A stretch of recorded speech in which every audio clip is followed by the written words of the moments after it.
Flash media சொந்தங்கள் அனைவருக்கும் அஸ்ஸலாமு அலைக்கும் வரஹ்மத்துல்லாஹி வபரகாத்துஹு.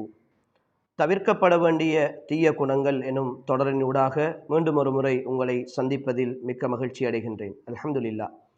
அல்லாஹ்வினுடைய பெரும் கிருபையால் ரமலான் மாதத்தை அடைந்த நாம் அந்த மாதத்தில் அல்லாஹுக்கு விருப்பமான நிறைய காரியங்களை செய்து வருகிறோம்.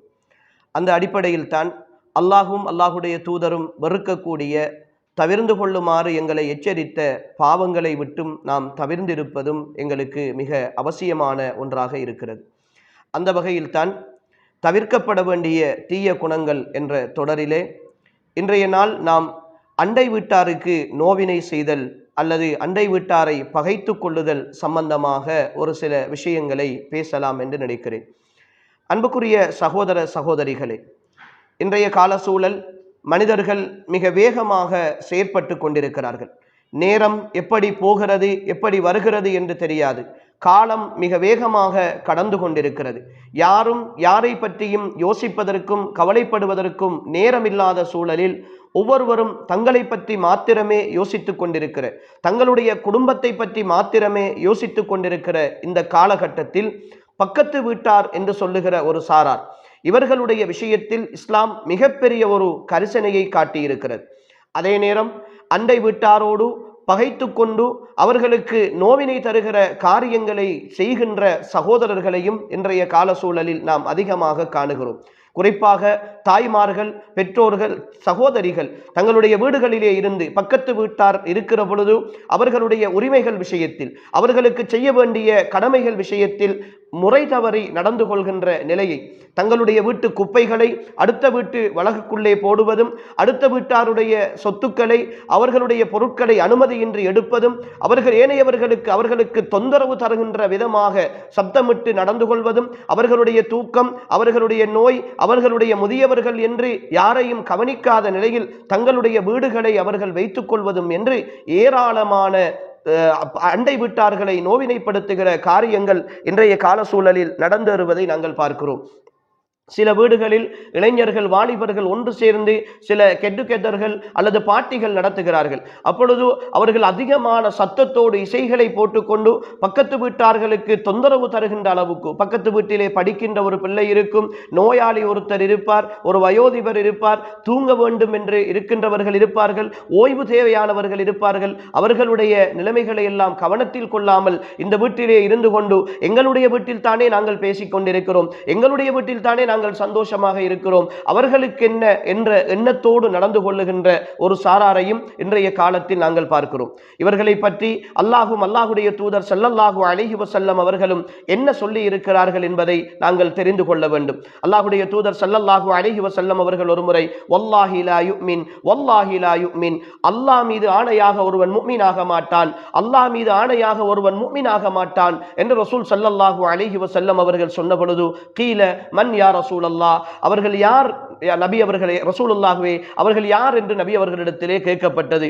அப்பொழுது ரசூல் ஸல்லல்லாஹு அலைஹி வஸல்லம் அவர்கள் சொல்கிறார்கள், கால மல்லா யமன் ஜாருஹு பவாயிகஹு, ஒருவனுடைய கெடுதியை விட்டும் அவனுடைய அண்டை வீட்டார் அச்சம் தீர்ந்திருக்கவில்லை என்றால் அந்த மனிதன் ஒரு பொழுதும் அல்லாஹ் மீது ஆணையாக முஃமினாக இருக்க மாட்டான் என்று நபி ஸல்லல்லாஹு அலைஹி வஸல்லம் அவர்கள் சொல்கிறார்கள். பக்கத்து வீட்டிலே வாழுகிற ஒருத்தன் அடுத்த வீட்டானை பற்றி பயந்து கொண்டு அவனோடு நான் பேச முடியாது, அவனோடு என்னமும் செய்தால் சண்டைக்கு வருவான், ஏதாவது பிரச்சனை வரும் என்று சொல்லி யாராவது பயந்து பயந்து பக்கத்து வீட்டார்கள் வாழ்வார்கள் என்றால் அவர்கள் முஃமின்கள் இல்லை என்பதற்கான அடையாளம் என்று ரசூல் ஸல்லல்லாஹு அலைஹி வஸல்லம் அவர்கள் சொல்கிறார்கள். நாம் தொழுகையை நிறைவேற்றுகிறோம், நிறைய வணக்க வழிபாடுகள் செய்கிறோம், அல்லாஹுக்கு கட்டுப்பட்டு இந்த இரா காலங்களில் ரமலானிலே நாங்கள் நிறைய இபாதத்துகளை செய்கிறோம். ஆனால் இந்த இபாதத்துகள் எல்லாம் அல்லாஹ்விடத்தில் பெருமானம் மிக்கவைகளாக ஈமானிய உறுதியோடு இருக்க வேண்டும் என்றால் எங்களுடைய பக்கத்து வீட்டுக்காரருடைய விஷயத்தோடு நல்ல முறையோடு நல்ல பண்போடு நடந்து கொள்ள வேண்டும், அவர்களுக்கு நோவினை தராத விதத்திலே நடந்து கொள்ள வேண்டும் என்று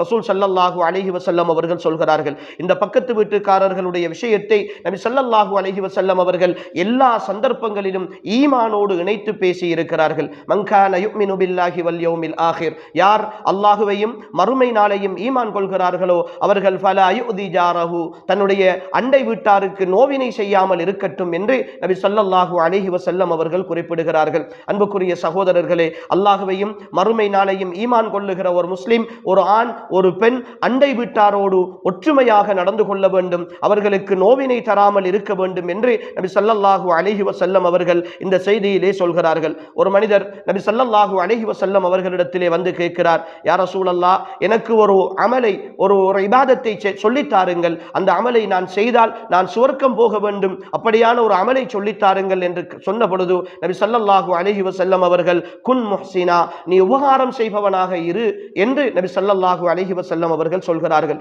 அப்பொழுது அந்த மனிதர் கேட்கிறார், யா ரசூலல்லாஹ், நான் ஒரு முஹ்சின், நான் ஒரு உபகாரம் செய்பவன் என்பதை எப்படி நான் அறிந்து கொள்வது என்று கேட்ட பொழுது, நீ உன்னுடைய பக்கத்து வீட்டுக்காரர்களிடத்திலே நீ கேட்டுப்பார், உன்னுடைய அண்டை வீட்டார் உன்னை பற்றி முஹ்சின், நீ உபகாரம் செய்பவன் என்று சொன்னால் நீ உபகாரம் செய்பவனாக இருக்கிறாய், அவர்கள் அதை மறுத்தார்கள் என்றால் நீ உபகாரம் செய்யாதவனாக இருக்கிறாய் என்று நபி ஸல்லல்லாஹு அலைஹி வஸல்லம் அவர்கள் அந்த மனிதருக்கு விளக்கம் கொடுக்கிறார்கள். அன்புக்குரிய சகோதரர்களே, எங்களுடைய அண்டை வீட்டுக்காரர்கள் அவர்கள் எப்படி இருந்தால் தான் என்ன, அவர்கள் என்னை பற்றி என்ன நினைத்தால் தான் என்ன, அவர்கள் என்னை பற்றி என்ன பேசினால் தான் என்ன என்ற மனோநிலையோடு நாம் ஒரு பொழுதும் இருந்துவிட முடியாது. அவர்கள் எங்களின் மீது சாட்சியாளர்களாக இருக்கிறார்கள். நாங்கள் அவர்களோடு நடந்து கொள்கிற விஷயத்தை பற்றி நாளை மறுமையில் அல்லாஹ்விடத்தில் அவர்கள் சாட்சி சொல்லுவார்கள். அந்த நேரம் அல்லாஹ்வுடைய தண்டனைக்கும் அல்லாஹ்வுடைய சாபத்துக்கும் உரியவர்களாக நாம் மாற வேண்டி வரும் என்பதை நாம் ஒவ்வொருவரும் புரிந்து கொள்ள வேண்டும். எனவே பக்கத்து வீட்டுக்காரர்களுடைய உரிமைகள் விஷயத்தில் அவர்களுடைய மனம் கோணாமல், அவர்களுடைய உள்ளம் நோவினைப்படாத விதத்திலே நாம் எல்லோரும் நடந்து கொள்ள வேண்டும். நபி ஸல்லல்லாஹு அலைஹி வஸல்லம் அவர்கள் இன்னும் ஒரு செய்தியிலே சொல்லுகிறார்கள், லா யதுகுலுல் ஜன்னத மல்லா யமன் ஜாருஹு பவாயிகஹு, ஒருவனுடைய அண்டை வீட்டார் அவனுடைய தீங்குகளை விட்டும் அச்சம் தீர்ந்திருக்காத நிலையில் ஒருவன் இருப்பானாக இருந்தால் அவன் ஒருபொழுதும் சுவர்க்கம் நுழைய முடியாது என்று நபி ஸல்லல்லாஹு அலைஹி வஸல்லம் அவர்கள் சொல்கிறார்கள். அன்புக்குரியவர்களே, இந்த அண்டை வீட்டுக்காரர்களை இஸ்லாமிய அறிஞர்கள் எங்களுக்கு 3 விதமாக விளங்கப்படுத்துகிறார்கள். முதலாவது சாரார் அண்டை வீட்டுக்காரர்கள் என்று சொல்பவர்கள் எங்களுடைய இரத்த உறவுகளாக இருப்பார்கள். எங்களுடைய சொந்த ராத்தா, சொந்த மாமி, சொந்த சாச்சி என்று சொல்லி எங்களுடைய இரத்த உறவுகளாக இருப்பார்கள். இவர்களை சேர்ந்து நடத்தல் என்பது இஸ்லாம் எங்களுக்கு சொல்லுகிற பொழுது அது அண்டை வீட்டாரை சேர்ந்து நடத்தல் மாத்திரமல்ல, இவர்களின் மீது ஒரு முஸ்லிமுக்கு 3 உரிமைகள் விதிக்கப்படுகின்றன. முதலாவது, அவர்கள் முஸ்லிம் என்ற அடிப்படையில் அவர்களை சேர்ந்து நடக்க வேண்டும். இரண்டாவது, அவர்கள் அண்டை வீட்டுக்காரர்கள் என்ற அடிப்படையில் அவர்களை சேர்ந்து நடக்க வேண்டும். மூன்றாவது, அவர்கள் உறவினர்கள் என்ற அடிப்படையில் அவர்களை சேர்ந்து நடக்க வேண்டும். இந்த 3 உரிமைகளும் அல்லது இந்த 3 அடிப்படைகளும் பக்கத்து வீட்டுக்காரர்கள், எங்களுடைய அண்டை வீட்டுக்காரர்கள் எங்களுடைய உறவுகளாக இருந்தால், எங்களுடைய இரத்த உறவுகளாக இருந்தால் ஒரு முஸ்லிமுக்கு வந்து சேரும். இரத்த உறவுகளோடு, பக்கத்து வீட்டிலே இருக்கிற ராத்தாவோடு, பக்கத்து வீட்டிலே இருக்கிற சாட்சியோடு, பக்கத்து வீட்டிலே இருக்கிற பெரியம்மாவோடு, மாமியோடு, இப்படி நாங்கள் அவர்களோடு பகைத்து கொண்டு வாழ்வோமாக இருந்தால் இந்த 3 விஷயங்களிலும் அல்லாஹுக்கு மாறு செய்கிறோம் என்பதை நாம் புரிந்து கொள்ள வேண்டும். இரண்டாவது சாரார் எங்களுடைய உறவுகள் அல்லாத முஸ்லிம்கள், ஏனைய முஸ்லிம்களாக இருப்பவர்கள், உறவுகள் அல்லாமல் இருப்பவர்கள், இவர்களுக்கு இஸ்லாம் என்ற அடிப்படையில், முஸ்லிம்கள் என்ற அடிப்படையில் இஸ்லாத்தினுடைய ஹக்கம் இருக்கிறது. அதே போல அண்டை வீட்டுக்காரர்கள் என்ற அடிப்படையில் அதற்குரிய ஹக்கம் இருக்கிறது. இந்த 2 அடிப்படைகளும் இருக்கின்றன. மூன்றாவது, அண்டை வீட்டுக்காரர்கள் எங்களுக்கு பக்கத்து வீட்டிலே இருக்கிற முஸ்லிம் அல்லாத காபிர்கள், அல்லாஹுவை நிராகரிக்கக்கூடியவர்கள், அப்படியானவர்கள் இருந்தாலும் கூட அவர்களுக்காக வேண்டி நாங்கள் அவர்களுடைய அண்டை வீட்டுக்காரர்கள் என்ற அடிப்படையில் அவர்களுடைய உரிமைகளை பேண வேண்டும் என்று இஸ்லாம் எங்களுக்கு சொல்லித் தருகிறது. அப்துல்லாஹி இப்னு உமர் ரலியல்லாஹு அன்ஹு அவர்கள் இருக்கிற பொழுதும் அவர்களுடைய பக்கத்து வீட்டுக்காரராக ஒரு யூத மனிதர் இருந்தார். அப்துல்லாஹி இப்னு உமர் ரலியல்லாஹு அன்ஹு அவர்களுடைய வீட்டிலே ஏதாவது விசேடமாக சமைத்தால், ஏதாவது ஆட்டுக்கறி ஆக்கினால் அதை கொடுத்து அனுப்புவார்கள். இதோ எங்களுடைய பக்கத்து வீட்டுக்கார அந்த யஹூதிக்கு கொண்டு போய் நீங்கள் கொடுத்து வாருங்கள் என்று அனுப்பி விடுவார்கள் என்கிற செய்தியை நாங்கள் பார்க்கிறோம். எனவே அன்புக்குரியவர்களே, பக்கத்து வீட்டுக்காரர்கள் முஸ்லிம்களாகத்தான் இருக்க வேண்டும் என்ற அவசியம் கிடையாது. பக்கத்து வீட்டுக்காரர்கள் எங்களுடைய சொந்தக்காரர்களாகத்தான் இருக்க வேண்டும் என்ற அவசியம் கிடையாது.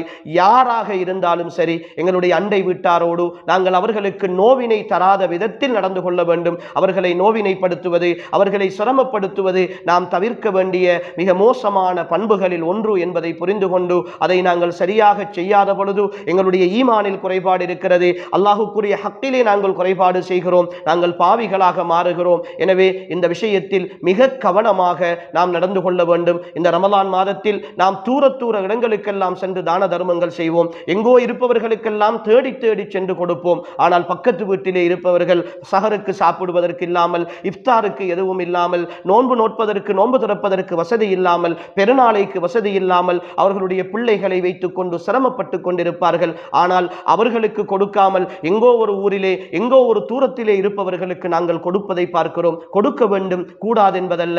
ஆனால் எங்களுடைய பக்கத்து வீட்டுக்காரர்களை, அதிலும் உறவினர்களாக இருந்தால் அவர்களை நாம் மிக முக்கியமாக முதன்மைப்படுத்த வேண்டும் என்பதை இஸ்லாம் எங்களுக்கு சொல்லித் தருகிறது. எனவே அவர்களோடு நடந்து கொள்கிற விஷயத்தில் அவர்களுக்கு நாங்கள் எந்த ஒரு தீங்கு இழைத்து விடாமல், எந்த ஒரு வேதனையையும் கொடுத்து விடாமல் நடந்து கொள்ள வேண்டும். எங்களை நாங்கள் பாதுகாத்துக் கொள்ள வேண்டும். எல்லாம் அல்ல அல்லாஹு தஆலா என்னையும் உங்களையும் இப்படியான தீய குணங்களிலே இருந்து பாதுகாப்பானாக. வஆகிரு தஅவானா அனில் ஹம்துலில்லாஹி ரப்பில் ஆலமீன். வஸ்ஸலாமு அலைக்கும் வரஹ்மத்துல்லாஹி வபரகாத்துஹு. மஸ்ஹர் ரமலான் 2026 இன்றைய நாளுக்கான கேள்வி: இஸ்லாமிய அறிஞர்கள் அண்டை வீட்டார்களை எவ்வாறு வகைப்படுத்துகின்றனர்? கேட்கப்பட்ட கேள்விக்கான சரியான பதிலினை உமது பெயர், முகவரி மற்றும் தொலைபேசி இலக்கம் என்பவற்றுடன் 07026555658 எனும் தொலைபேசி இலக்கத்திற்கு வாட்ஸ்அப் செய்து வெற்றியாளர்களாக மாறுங்கள்.